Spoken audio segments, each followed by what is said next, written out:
They're here.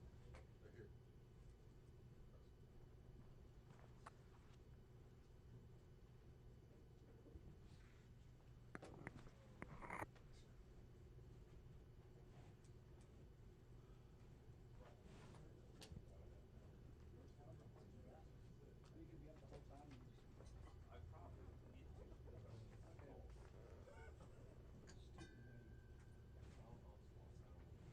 No, I have to now. What's going on? That's perfect. Can you hear me? Hold on. It's all done. Hello, can you hear me? That's great. We're good. Okay. It's all Wayne's fault. New York, can you hear me now? It's Brian. Hey, hey, Brett. How you doing? Oh, you're good. Good.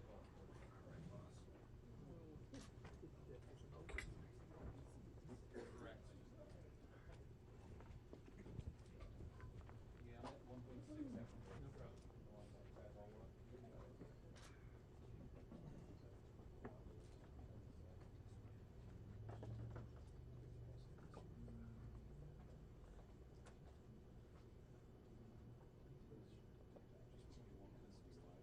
Yeah. You good? Yeah.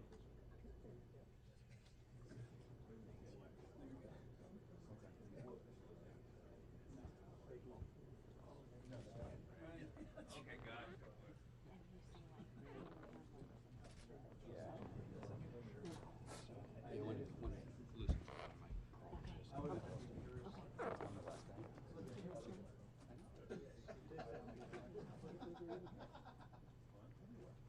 Rick, you're still. That's what we did. I'll get all that up. Okay, good. Then I'm gonna go back. All right, I'll go back to my spot. What I'm gonna do is I'm gonna stand up. Okay, that's fine.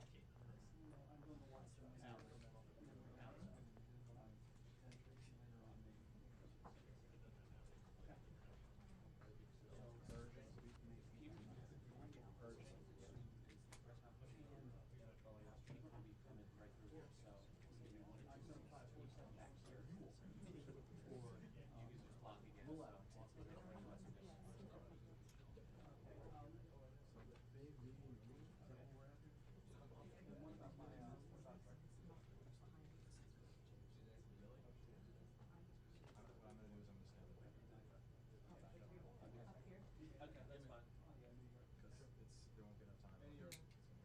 Okay. Hello? I got that. I got that. Yeah. No. Just picking up the right now podium. I got buzz. Oh, by the way, is there a different number Brian? Brian has that. Can you send me some?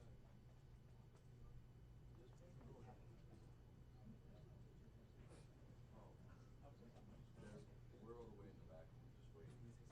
Sorry, Brian. Hello. Yeah. This number, you got mine. Okay, hang on. I'll just do.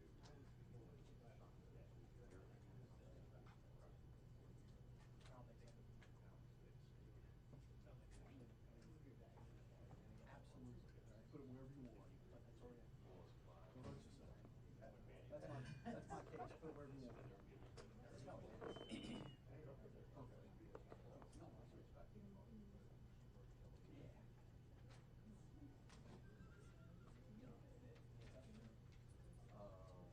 Can you dial into the IP? Is there anything in for Brian? No, I've heard it. Oh, direct call for back. What about for back?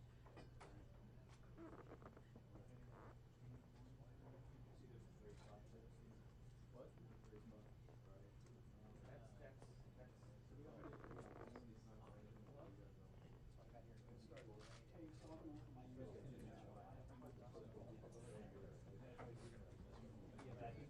Hey, Peter.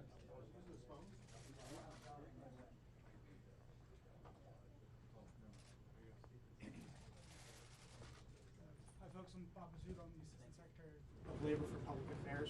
We're going to get started in just a couple minutes.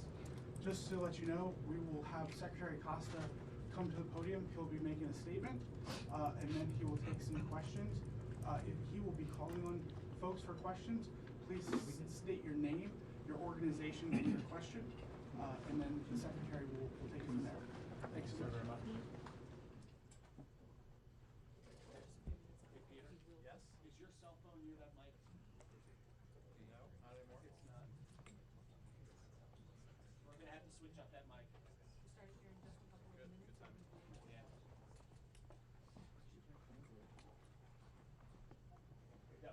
Go.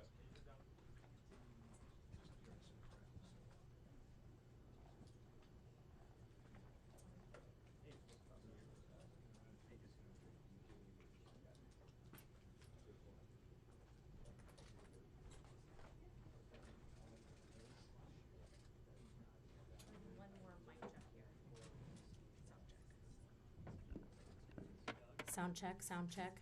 Can you hear me back there? Is that coming clear? Great, wonderful, thank you.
Good afternoon.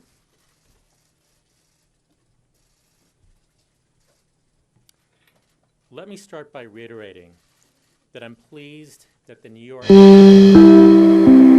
This is an NBC News special report. Here's Lester Holt. Good day from New York. We're coming on the air with breaking news out of Washington, where moments from now, President Trump's labor secretary, in fact, there he is, Alex Acosta, is speaking publicly for the first time since billionaire Jeffrey Epstein was indicted this week on federal charges of sex trafficking involving underage girls. It's important to set this up that Acosta has come under fire for a 2008 deal he cut when he was a U.S. attorney for the Southern District of Florida. That deal allowed Epstein to plead guilty to state charges of soliciting prostitution from a minor and avoid more serious federal charges at the time. And with that, let's take you to that news conference. At that time, the Epstein legal team was elated. He would have avoided prison altogether. But then the United States Attorney's Office in Miami became involved. Epstein got an ultimatum: plead guilty to a charge that would require jail time and registration, or face federal charges. And that was the week, more than 10 years ago, that Epstein went to jail. Times have changed, and coverage of this case has certainly changed since that article. Facts are important, and facts are being overlooked. This matter started as a state matter. It was prosecuted initially by the state of Florida and not by the U.S. Attorney's Office. In 2006, a grand jury convened by the state attorney, the district attorney of Palm Beach County, reviewed the evidence and recommended a single charge. And that charge would have resulted in no jail time at all, no registration as a sexual offender, and no restitution to the victim. Further, the state attorney's office allowed Epstein to self-surrender and arraigned him the following morning. Simply put, the Palm Beach State Attorney's Office was ready to let Epstein walk free. No jail time, nothing. Prosecutors in my former office found this to be completely unacceptable, and they became involved. Our office became involved. Our prosecutors, as this 2008 article recounts, presented the ultimatum: plead guilty to more serious charges, charges that require jail time, registration, and restitution, or we'd roll the dice and bring a federal indictment. Without the work of our prosecutors, Epstein would have gotten away with just that state charge. Now, many today question the terms of that ultimatum, what's called the non-prosecution agreement. A good prosecutor will tell you that these cases are complex, especially when they involve children, and even more so in 2006. I've shared with those in this room today, and will make available publicly, an affidavit filed by the career prosecutor in a civil matter related to the Epstein case. She talks about the challenges faced. She talks about the victims being scared and traumatized, refusing to testify, and how some victims actually exonerated Epstein. Most had significant concerns about their identities being revealed. The acts that they had faced were horrible, and they didn't want people to know about them. And she goes on to write that, quote, after the fact, people allege that Epstein would have been easily convicted. As the prosecutor who handled the investigation, she says in this affidavit, these contentions overlook the facts that existed at the time. Her description of these facts are corroborated by the FBI case agent, whose affidavit I've also shared today. Thousands of prosecutors around the nation this week are weighing guilty pleas versus trials. These cases, as I said, are hard. They require a prosecutor to ask whether a plea that guarantees jail time and guarantees registration, to ask whether that plea versus going to trial, how do you weigh those two if going to trial is viewed as the roll of a dice? The goal here was straightforward. Put Epstein behind bars, ensured he registered as a sexual offender, provide victims with the means to seek restitution, and protect the public by putting them on notice that a sexual predator was in their midst. This case, people have said, was unusual. And it was. It was complicated by the fact that this matter started as a state investigation. A state grand jury brought that single, completely unacceptable charge. A state official allowed Epstein to self-surrender. And so it is unusual because it's unusual for a federal prosecutor to intervene in a state matter such as this. We've seen cases recently, different set of facts, different. I don't want anyone to say I'm comparing these cases, but we've seen other cases where state prosecutors let folks go with no sentence and people shake their heads. In this case, the federal office intervened before the plea was taken and said, stop. Because if that plea is taken at the state level, you're going to face serious federal issues. Today, we know a lot more about how victims' trauma impacts their testimony. And this, too, is important. Our juries are more accepting of contradictory statements, understanding that trauma-impacted memories work differently. And today, our judges do not allow victim shaming by defense attorneys. I have viewed the victim interviews. They're hard to watch because I know that my former colleagues, the men and women of my office, wanted to help them. I wanted to help them. That is why we intervened. And that's what the prosecutors of my office did. They insisted that he go to jail and put the world on notice that he was and is a sexual predator. Epstein's actions absolutely deserve a stiffer sentence. For years, there have been rumors of investigations in other jurisdictions. and he should be prosecuted in any state in which he committed a crime. If there are other states in which he committed crimes, if there are other states that can bring state charges, they should consider those as well. And so I absolutely welcome this New York prosecution. It is the absolutely right thing to do, and I'm happy to take questions.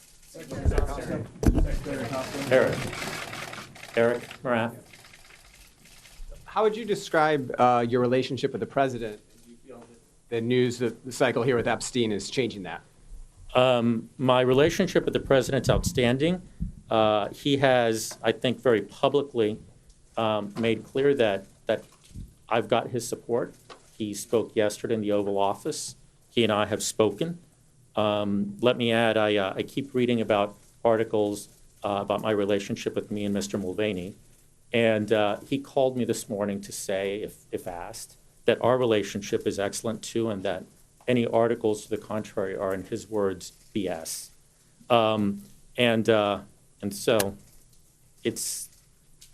I'm here, I'm defending this case, that's my job. Tom. Tom Yamas, ABC News. Secretary, a lot of people are watching this news conference, including several young women who say they were teenagers when Jeffrey Epstein sexually assaulted them. They say they went to you looking for help, and they didn't hear back from you until it was too late. Do you owe them an apology? So you're raising the issue of victim notification. And in the documents that I've circulated, I've addressed the issue of victim notification as well. The career prosecutor in this case had a difficult decision to make, and she didn't make it alone. She made it in consultation with the FBI, and she made it in consultation with the office. The agreement that had been negotiated had an unusual provision. Even though this was a state case, the victims would have the opportunity to receive restitution. Epstein would be required to pay for them to hire a lawyer to bring a case against him, a case in which he would have to plead no contest and provide them with restitution. And the concern, and these are the words of the career prosecutor, that, quote, she did not want to share with the victims that the office was attempting to secure for them the ability to obtain monetary compensation, because she is aware that if she disclosed that and the negotiations fell through, Epstein's counsel would use this to question the victim's credibility. And her concerns were not hypothetical. One of Epstein's attorneys had already asked one of the victims, quote, now tell me about when the federal prosecutors told you about getting money. And so when the agreement was signed, shortly after the agreement was signed, Epstein's counsels indicated that Epstein may not comply with the agreement. And the agreement was appealed at various levels within the Justice Department. And she details in this affidavit, an affidavit that's also corroborated by the FBI case agent, how she and he and the office was concerned that Epstein might not comply, and we would have to go to trial. And we had to weigh the issue of how much to disclose against the issue of if we have to go to trial, we want to win. We want to put Epstein away. And talking about this would allow him to make the argument at trial that their testimony was compromised. And so when it was finally clear that Epstein would comply with the agreement, she talks about how she made efforts to notify the victims, how that was a Friday afternoon at 4:15, and that she learned that the state had scheduled the plea for 8:30 the following Monday. And she talks about how over the weekend, she made every effort to notify the victims at that time. But then why did the judge rule you violated the rights? The judge ruled you violated the rights. Thank you, Mr. Secretary. Earlier you described the approach you took in negotiating this deal as an ultimatum to Mr. Epstein. And I wanted to draw your attention to ABA standards for prosecutors, standard 3-4.3, which says a prosecutor should seek or file criminal charges only if the prosecutor reasonably believes the charges are supported by probable cause, that the admissible evidence will be sufficient to support conviction beyond a reasonable doubt, and that the decision to charge is in the interest of justice. Did you believe, sir, that the evidence against Epstein would have been sufficient to secure conviction beyond a reasonable doubt for the federal offenses listed in the non-prosecution agreement? And if so, why was it not in the interest of justice to charge him with these crimes? So again, I would refer you to the documents I've provided.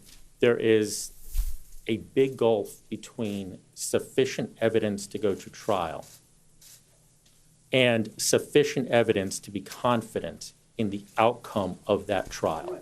And so if I could, and I'll give you a follow-up in a minute, but if I could. And so when this case, and I provided a letter that outlines some of the timeline of this. In July of 2007, the career staff from my office met, and they said, these are the 4 points that you will have to do in state court. And if not, we will proceed federally. They were very serious that they would proceed federally. That does not mean that they were confident in the final outcome. And one of the tough questions in these cases, what is the value of a secured guilty plea with registration versus rolling the dice? And I know that in 2019, looking back on 2008, things may look different. But this was the judgment of prosecutors with dozens of years of experience. If you look through that letter, you'll see this was not a single person making those decisions. We wanted to follow up. So respectfully, sir, you described what would happen if Epstein rejected the deal as you would roll the dice with charges, and I understand that you're... We're watching a news conference. Alex Acosta, the current labor secretary, but what he is talking about is what happened under his watch as U.S. Attorney of the Southern District of Florida in 2008 with regard to Jeffrey Epstein, who was recently, this week in fact, was indicted on sex trafficking charges involving underage girls, but he had been under scrutiny and under arrest in Florida back then. And Acosta was the, as we said, the prosecutor who agreed to what many say is a lenient plea deal made with Jeffrey Epstein. We've got Stephanie Gosk here, who's been covering this case. He keeps talking about rolling the dice, suggesting there was no evidence to go forward with the trial. What do we know about what they knew about Epstein at the time? Well, this is actually really important, Lester, and this gets confusing, all these little details, but here's the real takeaway. First, people have to remember that Jeffrey Epstein has been charged with sex trafficking and conspiracy to traffic minors here in New York. And when you look back, and we've got the 2008 plea agreement here, you look at the fact that they were actually looking at those exact same charges back then. But he repeats over and over this idea of rolling of the dice. And he has essentially said that they had concerns that the evidence that they had against Epstein was basically not a slam dunk. And his defense of cutting this deal was, we were uncertain that we were going to get a conviction of Jeffrey Epstein, and that the way that they structured this deal was to guarantee that they got him some kind of jail time, also to register as a sex offender, and also to go into settlement talks with the victims. Now, the criticism of this is that people have said that he did have that evidence, that he should have been more aggressive and should have charged him. There are some other issues that people point out that haven't yet been raised in this press conference. A couple of things. One, that this agreement was to be kept out of the public record. And that is very rare for an agreement of this type, especially when it comes to sex trafficking, that is information that should be part of the public record.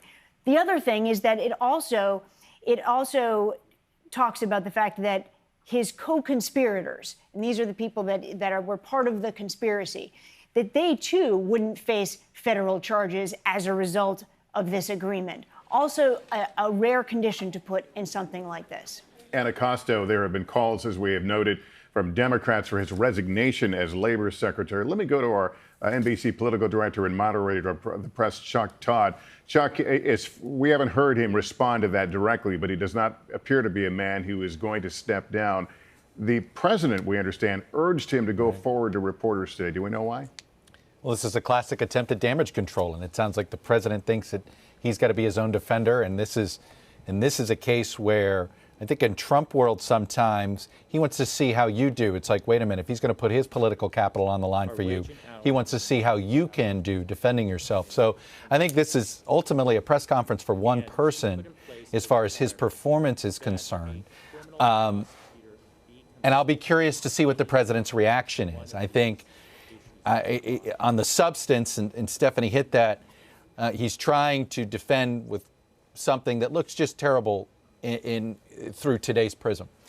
At the same time, is he coming across as compelling, that he's telling the truth? How does he look there? You know, the way this president operates, Lester, he's going to care as much how this looks on mute as it does in what he's saying.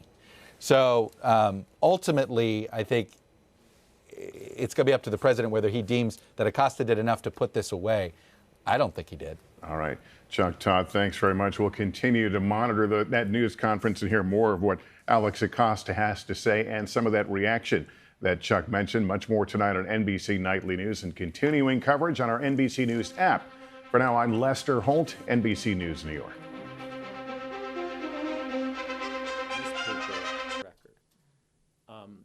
I pulled up, I found out the details of that meeting because I scratched my own head about it, and I've provided you a timeline in a letter of the negotiations that make it very clear that this was negotiated by career prosecutors.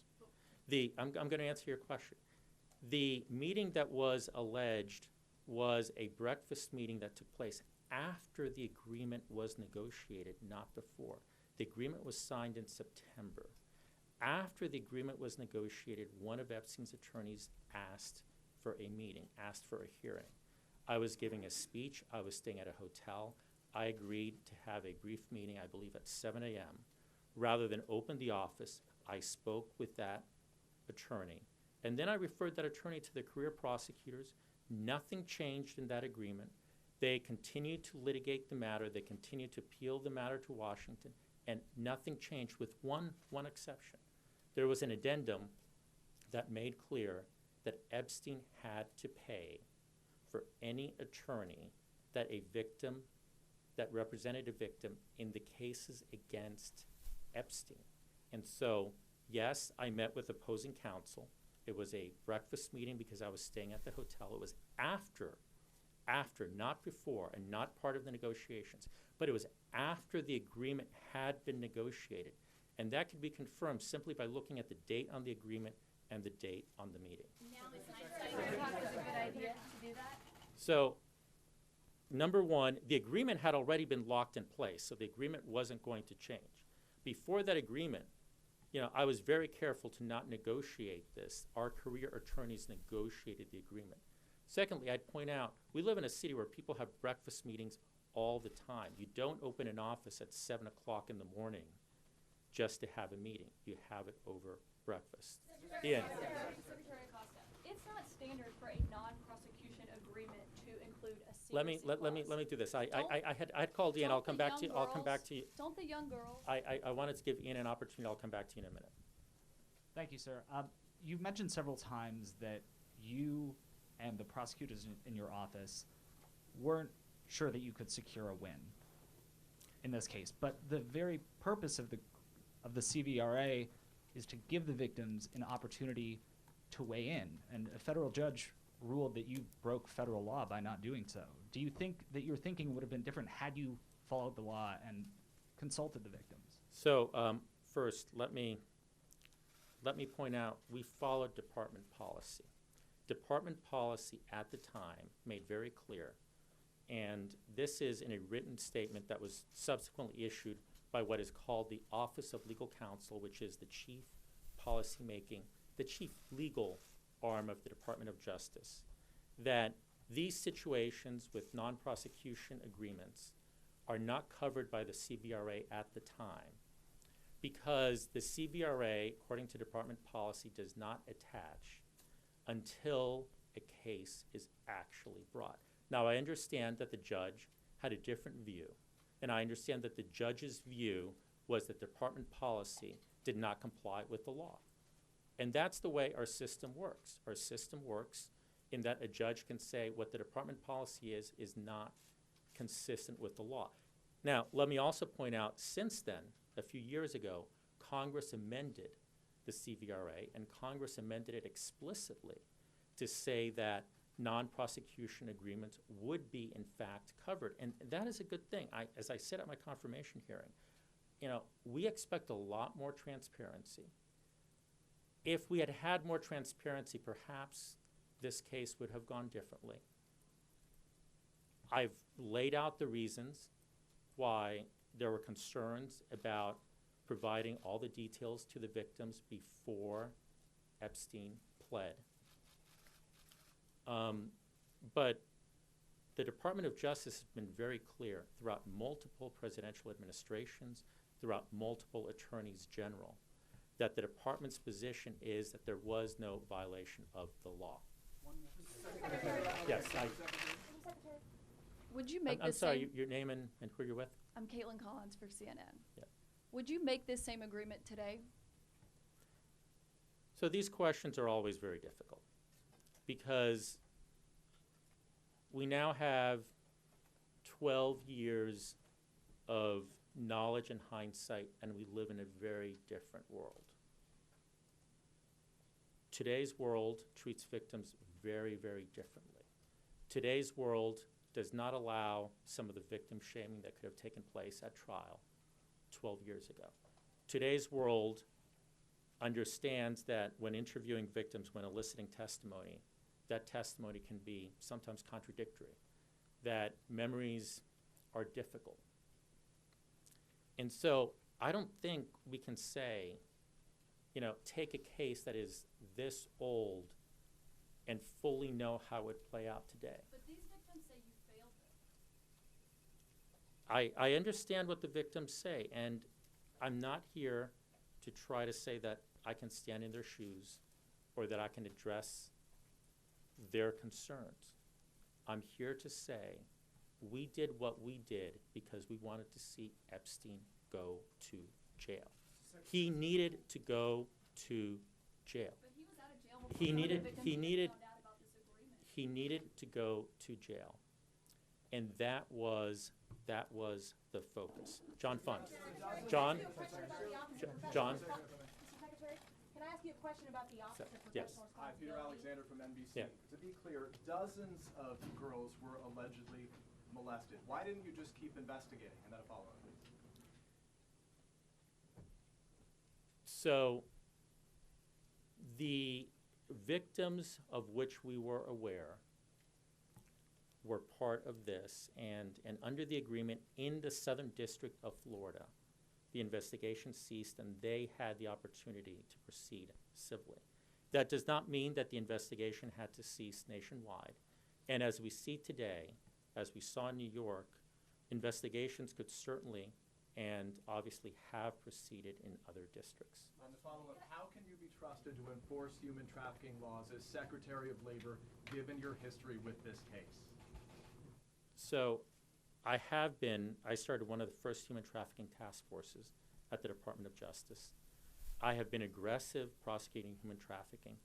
We stepped in this case, and we stopped a bad state plea. And so I understand from today's perspective that people scratch their heads and they say, why? Here's the question to ask. How many other times have you seen a U.S. Attorney's Office intervene in a state matter and say, stop the state plea because it is insufficient? Yes. Sarah Lynch with Reuters. I want to ask you a question about the Office of Professional Responsibility. Earlier this year, it was disclosed that they're doing a review into how you and other prosecutors in your office handled this matter. What is the status of that? What exactly are they looking at? Will you submit to an interview, even though you're no longer with the Justice Department? And if they find any misconduct, will you resign? First, I don't know what the status of that is. I would refer that to the Office of Professional Responsibility. I don't speak for them. I will clearly submit for an interview even though I don't have to. I think what they do is important. The Office of Professional Responsibility will have access to the full record. They will have access to all the facts. They will have access to the FBI reports. They'll have access to the victim interviews. They can look at this matter in its totality. And so I think it is important that they proceed. I will gladly be part of it. And I think what they will find is that the office acted appropriately. Ma'am.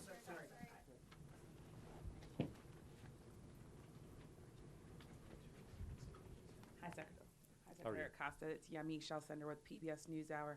As Labor Secretary, you've tried repeatedly to cut a program that deals with human trafficking in the Labor Department by up to 80%, going before Congress, advocating for that.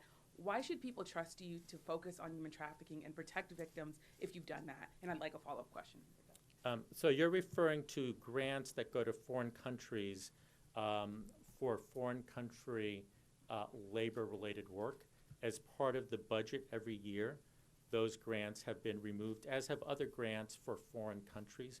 And let me just add, as part of the budget every year, those grants are put right back in by Congress. This is what happens in Washington, and I fully suspect that those grants will remain in this year. Your follow-up. My follow-up question is, sources have told me that the president encouraged you to hold this press conference. Can you speak a little bit about what the president told you ahead of this press conference and whether you're here to give a message to the president? Are you fighting for your job, or are you trying to send a message to victims? And if so, what is the message to victims who say they don't trust you anymore? So first, I'm not about to talk about conversations with the president, and I'm not here to send any signal to the president. I think it's important. A lot of questions were raised, and this has reached the point that I think it's important to have a public hearing. I think it's important that these questions be asked and answered. And as to a message to the victims, the message is you need to come forward. I heard this morning that another victim came forward and made horrendous allegations. Allegations that should never happen to any woman, much less a young girl. And as victims come forward, these cases can be brought, and they can be brought by the federal government, they can be brought by state attorneys, and they will be brought. We have seen in the last few years cases brought against individuals that got away with things for well over a decade. And you know, it's important to realize that people were getting away with these. People were not going to jail at all. And we're aware of those high-profile cases, and we've seen as victims come forward how the justice system deals with them. And so the message to victims is come forward. Sir. Mr. Secretary. Let me take a few more. Hi, Mr. Secretary. Richard Madden, CTV. You just said victims need to come I'm sorry, Richard? Madden with CTV television.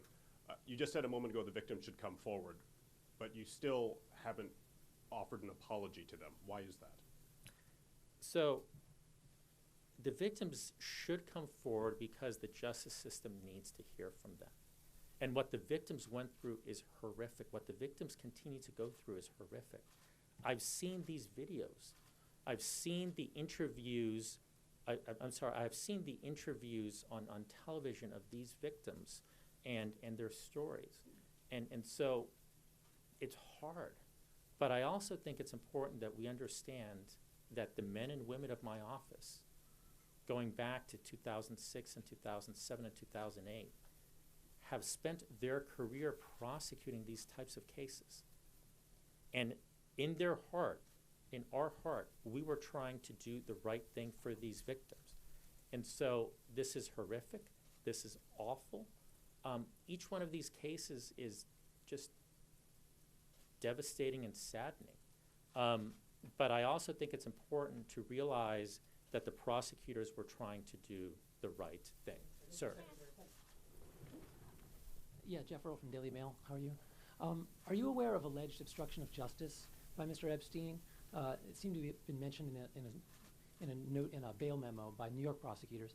And did he take efforts to intimidate prosecutors? And if he did, or harass witnesses, tamper witnesses. If he did that, why would he get what's been called a sweetheart I, deal? I can't comment on the New York case. That would not be appropriate. Were you aware Sir. of it in Florida? I'm talking about it in Florida. Did he obstruct justice? Sir, on there Wednesday? is a pending New York case in New York. I can't comment. Sir. I'm curious, who at Maine Justice, Neil McCabe, One American News, who at Maine Justice reviewed this case or your decision, and did you have any interaction with Robert Mueller at the time?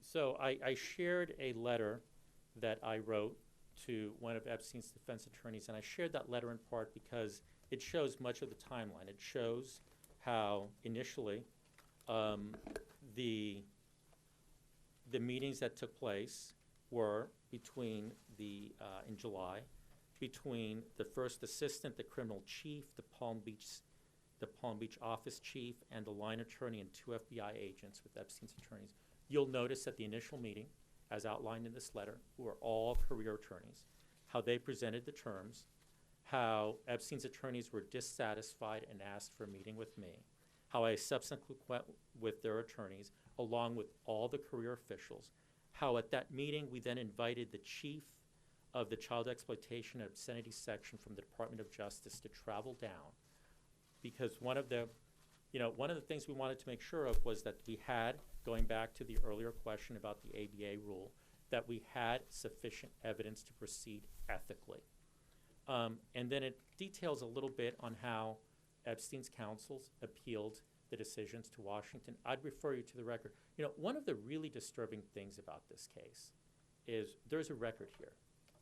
The documents that I shared today, we've shared previously with media, yet I've seen no reference to any of these documents in the perspective of some of these prosecutors. There's a record. All these documents are publicly available and could have been pulled up by anyone in this room. And so, there is a record that will, I wasn't at Maine Justice. I do not have a full list of the individuals that reviewed this matter at Maine Justice. I can tell you the individuals referenced in this letter. And I would refer you to the record because this was 12 years ago. I do not have a full list of the individuals that reviewed this at Maine Justice. Well, as the record makes clear, individuals from Maine Justice were involved fairly early on and were certainly aware of it. And I think if you look at the record, it will become clear that our decisions were appealed again and again to Maine Justice. Sir. Kadam Shiver from the Financial Times.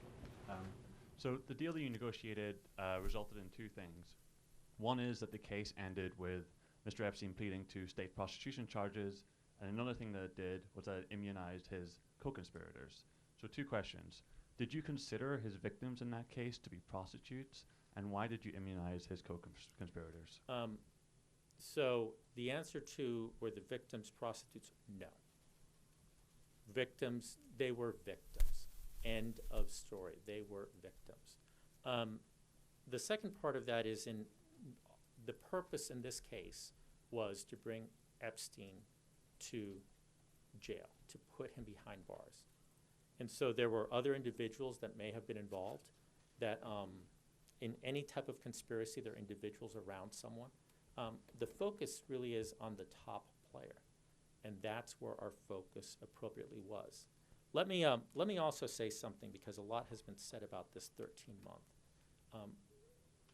When we proceeded, the expectation was that it would be an 18-month sentence, and the expectation was that it would be served in jail. And so this work release was complete BS.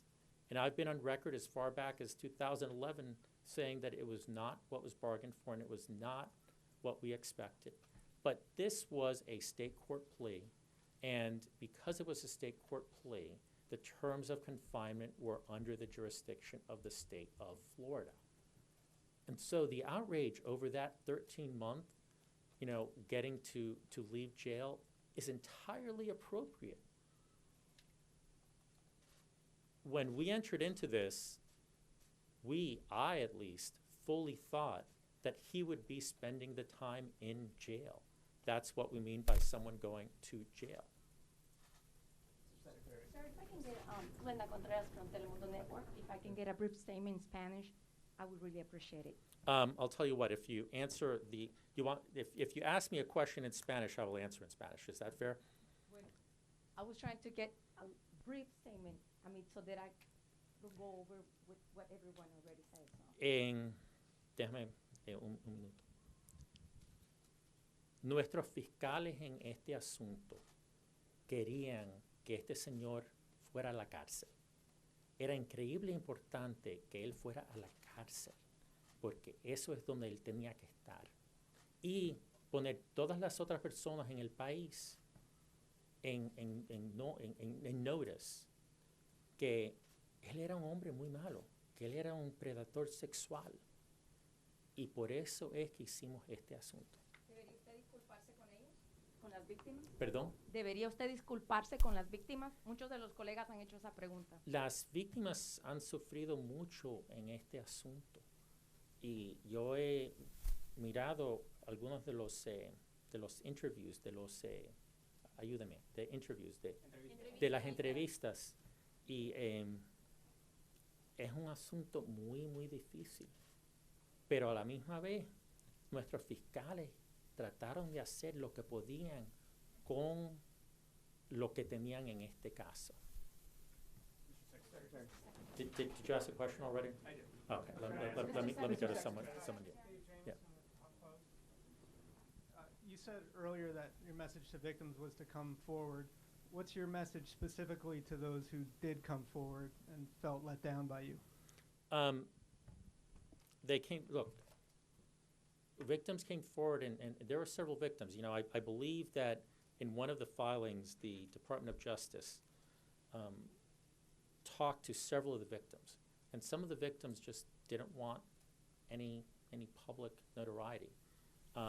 Other victims have provided interviews and said they felt let down, that they were let down. These are really hard cases. The prosecutors in my office and I were focused on putting him in jail. I provided the information from the career attorney as to why there were concerns. If we went to trial and it became clear that they were going to receive money if he was convicted, how that would impeach their credibility. And today, that would proceed very differently because victim shaming is just not accepted. But the circumstances of trials and what juries would consider 12 years ago was different. And so these were the judgments that were made. I understand that individuals will look at these judgments and say, well, maybe a different judgment should have been made. You know, you can always look at a play after the fact and say, should it have been the safe play or should you have gone for the big score? And ask which is the right outcome. But I provided these documents so that you could hear from the prosecutors themselves how this was being weighed. Sir. Jesse Seidman, Vice News. Did the Miami Herald reach out to you last November? And if so, why didn't you set the record straight on the breakfast meeting then? So media has reached out to me over the years about this. I think it's very important. The Department of Justice is the entity that is litigating all these matters. And quite honestly, until recently, I haven't commented on this since 2011 because I think it's important for the United States to litigate cases through the Department of Justice. And if former U.S. attorneys responded to media inquiries about pending cases, and this is a pending case, there was a live and there still is a live civil matter. If former U.S. attorneys responded to media inquiries all the time, we'd have havoc in our justice system. You can't have a Department of Justice as a litigating entity with U.S. attorneys giving press statements. Now, your follow-up question may be, why am I talking today?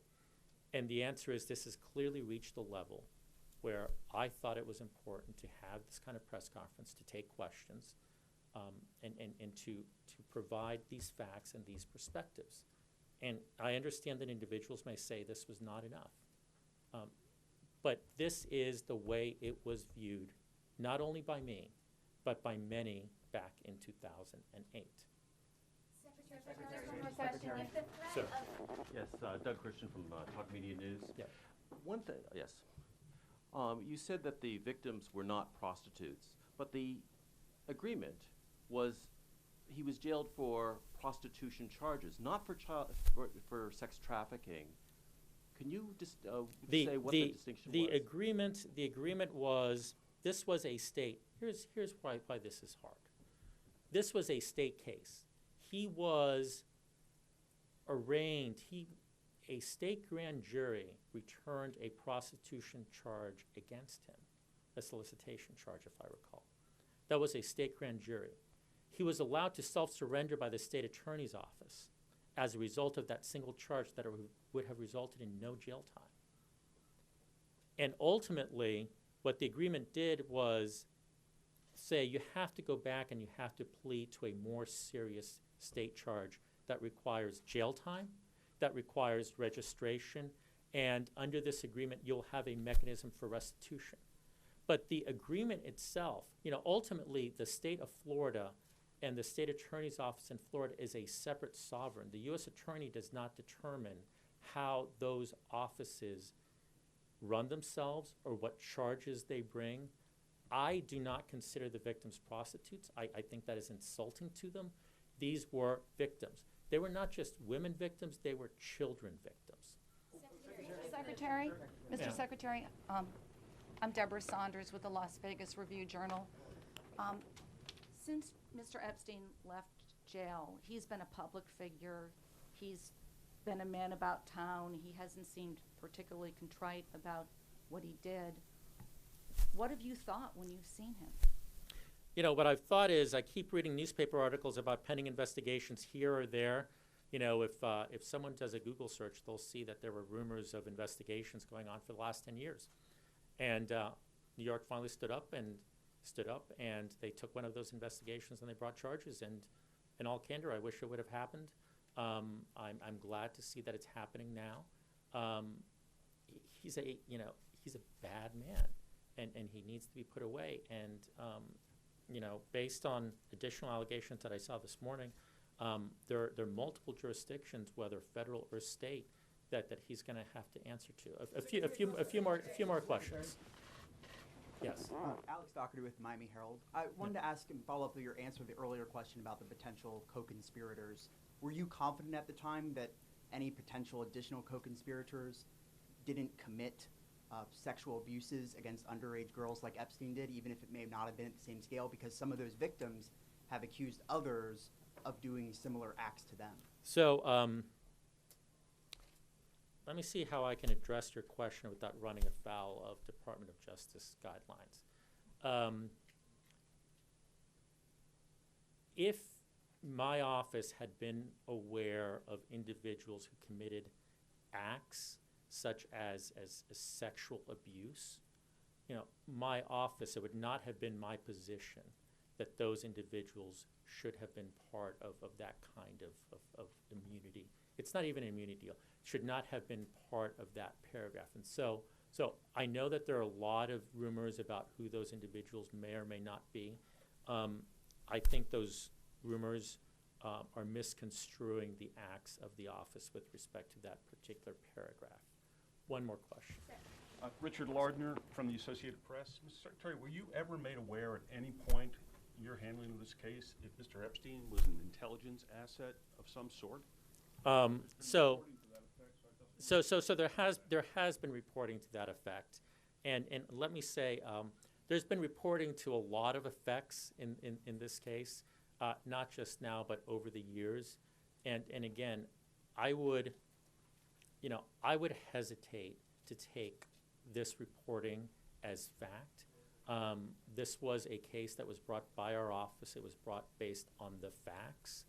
And I look at that reporting and others. I can't address it directly because of our guidelines, but I can tell you that a lot of reporting is just going down rabbit holes. A few more questions. A few more questions. Have you asked a question yet? I have, but I got okay. How about that in front of you? Yes. Sorry, I'm trying to do a one question per person. Okay. Can I go ahead? Yeah. Hi, Katie Rogers at the New York Times. I'm just wondering what makes you so confident that the president is going to continue to have you serve. There have been several advisors of his who he stands up for initially, but you're about at the level where he has backed away before. So what makes you so confident? So, look, I am here to talk about this case. I'm doing my job. If at some point the president decides that I am not the best person to do this job. I respect that. That is his choice. I serve at the pleasure of the president. I thought yesterday he was kind and he showed great support. But we have to remember, we are here because we are part of an administration that is creating jobs, that is creating growth, that is really transforming our economy and focusing it on, you know, the forgotten man and woman. And if at some point he says, look, you know, you're not the right person for this right now, or you know, you're standing in the way, I respect that. Yes. Thanks. Do you really have nothing else to say to these victims beyond you should come forward? That places a lot of burden on children. What else do you have to say? You've avoided addressing these people directly. Why is that? So to be clear, that is not all I said. You know, I think, if I recall, and I obviously don't have a transcript here, but you know, what I've said previously is, look, I have seen these interviews, and I generally can't begin to fathom what these victims have been through. I don't think that anyone that has not been in this situation can begin to fathom. The closest I can come is to think, what would I feel like if one of my girls was going through this? And I would be, you know, I'm not sure I can say the way I would feel on television. But even that is different than what the victims themselves went through. And so the point I'm trying to make is everything that the victims have gone through in these cases is horrific, and their response is entirely justified. At the same time, I think it's important to stand up for the prosecutors of my former office and make clear that what they were trying to do was help these victims. They should not be portrayed as individuals that just didn't care, because they have spent a lifetime of bringing cases like this. They are individuals who really, really do care. That's not an apology, though, right? Yeah. Yes. Hi, Nikki Schwab, New York Post. How much of this do you think was Epstein getting special treatment because of his enormous wealth and also political connections? So, you know, I've heard a lot about that. And if you go through the record, you will see that in July, he was presented with certain terms. And I laid this out in a letter, an open letter that I wrote to address some of these questions in 2011. And he was presented with terms. And the office, throughout this entire negotiation, and it took several months, from July to, December, through these 5 months of negotiations, stuck to those terms. You go to jail, you register, and you provide restitution. The original term was 2 years. The office ultimately agreed to 18 months. It had to be an offense. It had to be an offense where there was registration, because the world needed to be on notice that he was a sexual predator. And it had to be a situation where the victims could seek restitution, because it wasn't just enough for him to go to jail. And let me also say, you know, restitution is also not enough. You can never put victims in the place they were before they were victimized. You can't unwind history, but restitution is important. Thank you very much. One quick question. You mentioned his legal team. You mentioned his legal team, how powerful his lawyers were, that they put pressure on you, that they put pressure on DC. Did someone at DOJ tell you or order you to cut a deal with Jeffrey Epstein? His attorneys certainly filed several appeals with Maine Justice. I will again restate, when the career attorneys met with him, they presented certain terms, and the office stayed true to those terms throughout. Those terms did not change. The agreement did not change.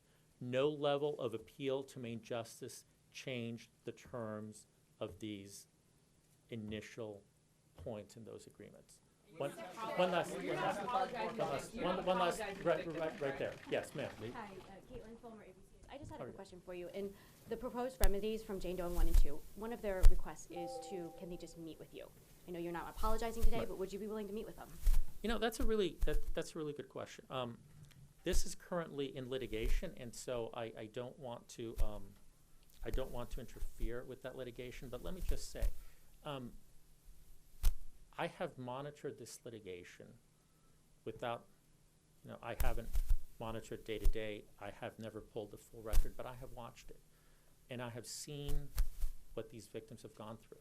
And whenever this litigation is concluded, I've always had an open door policy, and I've always welcomed the opportunity to sit down. And I think it'd be really healthy for prosecutors to sometimes circle back and really hear about what happened, because we all have to learn. One of the questions that came up at my confirmation hearing was, what would you do differently? And I alluded to this, and I said the world is much more transparent. We expect a lot more from government. We are a less trusting society. We can wonder whether that's right or wrong, but we are a less trusting society today. In part because our culture expects transparency.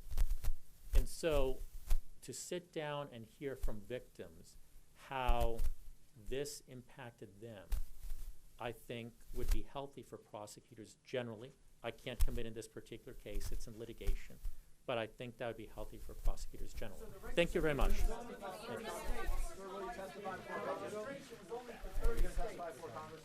you.